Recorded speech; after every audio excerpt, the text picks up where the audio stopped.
Do you have Derby fever? Let's talk about this Saturday's Indiana Derby. Hi, everyone. Matthew DeSantis here with NYRA Bets, here with a preview of this Saturday's Indiana Derby taking place at Horseshoe Indianapolis. Before we get to this really exciting Grade 3 race, I want to remind you to press that like button and subscribe to NYRA Bets YouTube today. Subscribing is entirely free of cost, just notifies you when new videos drop on the channel, whether those are race previews, full card analyses, handicapping and betting tutorials, and so much more. We're your one-stop shop for everything Saratoga this summer. But listen, as you can see from this video, we cover the tracks across the country and across the world as well. Well, listen, when we talk about Horseshoe Indianapolis and the Indiana Derby, there's only one person that I trust and that I want to bring on, and that is the voice of Horseshoe Indianapolis. He's also the voice of the fairgrounds, and that is Mr. John Dooley. John, thank you so much for taking time to talk to me today about a big day out at Horseshoe Indy. Yeah, Matthew, appreciate being on and talking about broadcasting from the crossroads of America, an Independence Day weekend, and of course, not only celebrating the 4th of July, but our Indiana Derby and Daily Racing Forum Indiana Oaks here on Saturday. Absolutely. No, both grade 3s, really great card. Interesting. Before we get into this race, John, you get a chance to obviously watch all the races, call all the races.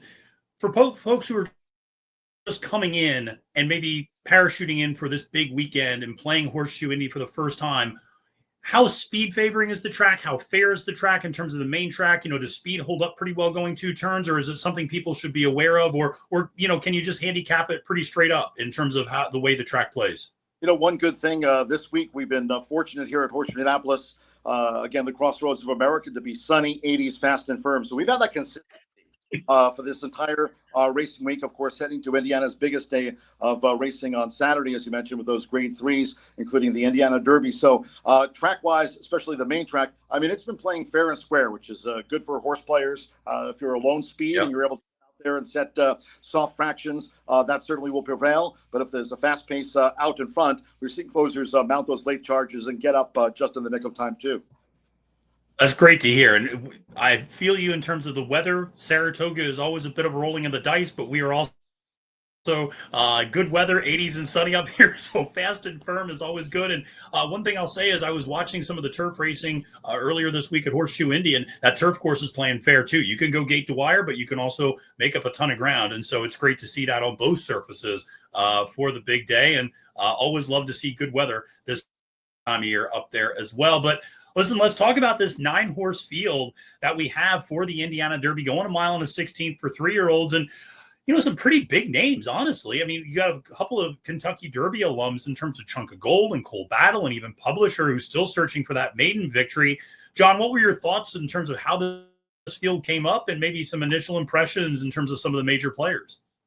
Yeah, it's interesting. Those horses like Publisher, the well-known maiden that ran for the Hall of Famer Steve Asmussen in the Kentucky Derby, kind of catching a little breaking news, a little wind that Ethan West might be scratching Chunk of Gold. Just not happy about that quick turnaround. Yes, it's not very far from here to Cleveland, Ohio, to Jack Thistledown, where Chunk of Gold ran in the Ohio Derby. Being back here at the base at Horseshoe Indianapolis, hearing that maybe Ethan's going to withdraw Chunk of Gold due to that quick turnaround between the Ohio. Yeah.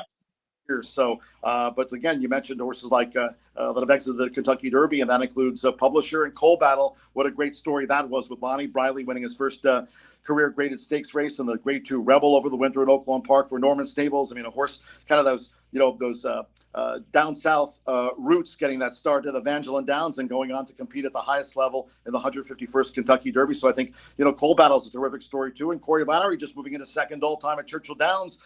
As far as the winningest rider goes, only Pat Day, the legend, with more wins than Corey. He'll be coming by Cole Battle.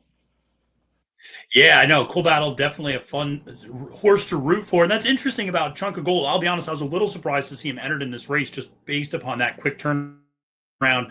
Like you mentioned, he's got a little bit of an off-the-pace running style, so you do wonder, maybe you need a little bit more time off. Maybe you focus on one of these other Derby later in the year, another one of these races, maybe something like the Jim Dandy in a couple of weeks. We'll have to wait and see what the plans are for the connections. But Chunk of Gold, one thing I know is that horse runs honest everywhere he goes. So eager to see where he runs next for Ethan West. But also interested in a couple of, obviously your morning line favorite is a very tepid morning line favorite in terms of Cole Battle.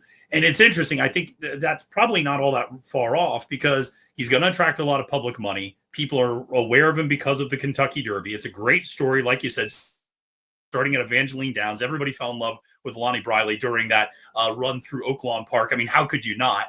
And, that's a horse that's might be up against it in some spots, but I think here in a grade 3 kind of fits in a lot of ways.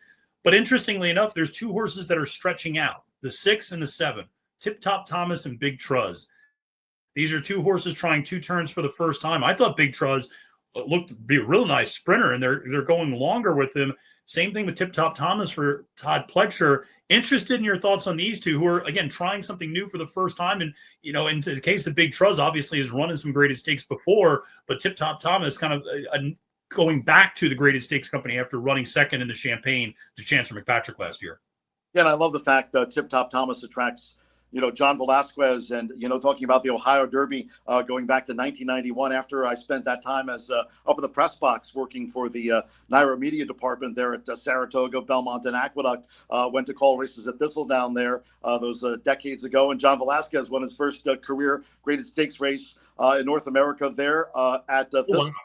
A chance to call maybe him winning a grade 3 here in Horseshoe Indianapolis. So it's funny how racing life takes us all across different states and different parts of the world. But Johnny V riding Tip Top Thomas for Todd Pletcher. Certainly that horse might be the controlling speed. And then you get to that horse, you mentioned Big Truzz. Great to see Declan Cannon back in action. He was sidelined after that spill, at the Churchill Downs spring meeting. And Decky, no stranger here. Declan Cannon really knows this track. He rides it very, very well. Big Truzz, one of those horses. Again, the track's been playing fair and square, sunny 80s, fast and firm this whole Indiana Derby week. So if Big Truzz is going to bring his A game, expect nothing less than watching Declan Cannon maybe rally this home in the grade 3 Indiana Derby. Yeah, it's interesting. Both those horses have such fascinating things. One, I mean, listen, Johnny Velazquez on Tip Top Thomas. I will always stand by this. There is not a better jockey at getting a horse on the front end and getting them to relax than John Velazquez. And if you get Tip Top Thomas up there as lone controlling speed and everybody else backs off for some reason, which tends to happen when Johnny's up on the lead a lot. And so, he can kind of get away with some softer fractions. They could easily take him all the way around. But Big Truzz, even though he's been a sprinter to this point, this is a horse sired by Justify out of a Curlin mare. I mean, this is a horse that, from a pedigree standpoint, you would imagine would appreciate all the more distance. Yeah, mentioning Johnny Velazquez with Tip Top Thomas, no less setting the pace at maybe 6-1, 5-1, 9-2, or maybe 4-1, continuing to drop as they get closer to post time. So we'll see what happens there. And Big Truzz, like I said, certainly that horse, given the way the track's been playing, bar Johnny V getting out in front and really slowing them up. Certainly that horse merits consideration. I have to give a shout out to Brother Kenny, because Joe Ramos, leading jockey here this season, and Joe is having a terrific meeting. Certainly will hit 40 wins over the holiday weekend, and that tops the leaderboard here. So you get the meet leading jockey. Joe's been riding. He certainly he rode in his first Kentucky Derby this year. And here's the person that's been a top jockey here at this track, and yet it'll be his first Indiana Derby ride. Talking about Joe Ramos, so he leads the meet, and he's getting that call from Bill Morey with Brother Kenny, who's certainly been running very, very well here over the track in the last. Oh, absolutely. Absolutely. No, Brother Kenny, I think very much so a live long shot to consider in this spot, and a horse that's improving after breaking its maiden, and always impressive when I see a horse break its maiden and then win next time out as well. First time against winners. So definitely one to keep in mind, now back on the dirt after running in the synthetic over the winter at Turfway Park. The last horse I wanted to just get your thoughts on was the number 9 Instant Replay for Brad Cox. Obviously, you see a lot of Cox runners up there. He's always dangerous everywhere, but particularly I feel like at Horseshoe Indy, where he's winning at nearly a 30% clip. You got the Axeman, Luan Machado, up on the mount here, a horse coming out of 2 consecutive victories in the Bathhouse Row as well as in the Texas Derby. Another one coming from off the pace in all likelihood, but you get to see these Cox runners all the time. Feels like everything he's sending out, you got to take pretty seriously. Brad winning 29% this meet with 10 winners. In fact, had a nice, very sharp maiden winner here for Ellen J. Foxwoods on Thursday's card at Horseshoe Indianapolis. Now going, as you mentioned, Instant Replay. Now we'll sport new colors that Wathnon Racing reaching in. Yeah.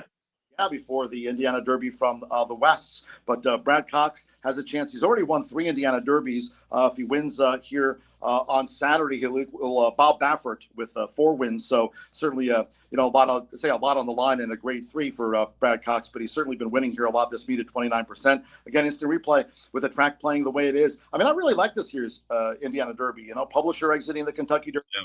He's been very Hall of Famer Steve Asmussen, that is, very high on this horse. My top, I'd still say Coal Battle with my top pick with Sealand riding. Just not only love the story, but just love the horse. He schooled here the other day. Looks the part. I think absolutely, and expect Coal Battle to run big here on Saturday, and then maybe moving on to bigger derbies down the road. We'll see. Yeah, no, I think that's the one thing about Coal Battle is everybody assumes that he's a bit of an underdog, but when you see him in person, he's an impressive horse. It's not just this like little scrappy, up and comer. This is a good looking horse.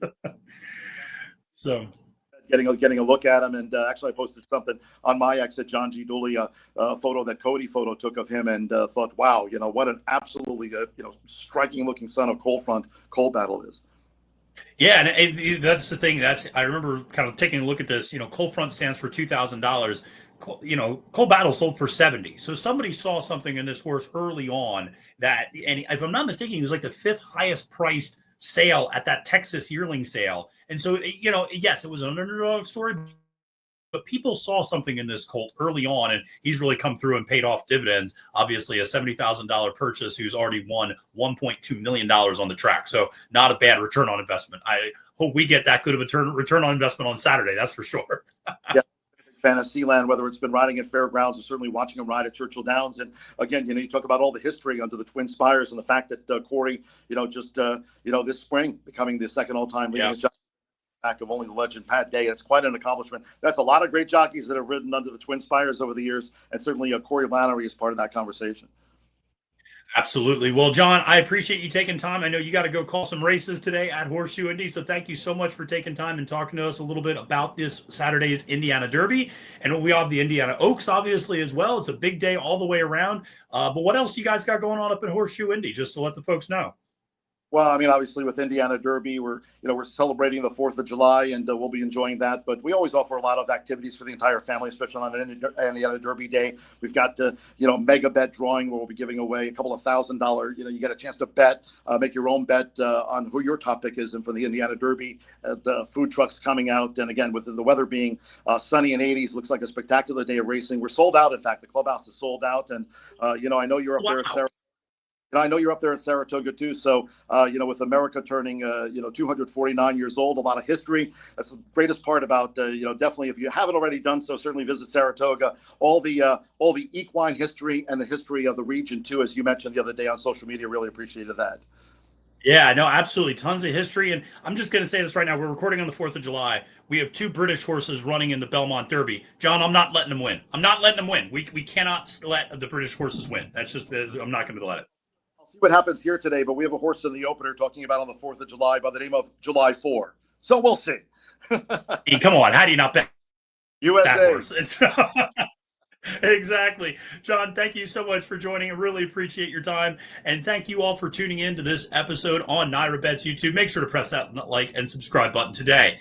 For John G. Dooley, my name is Matthew DeSantis, wishing you a great and prosperous day at the races and reminding you, friends, it's now post.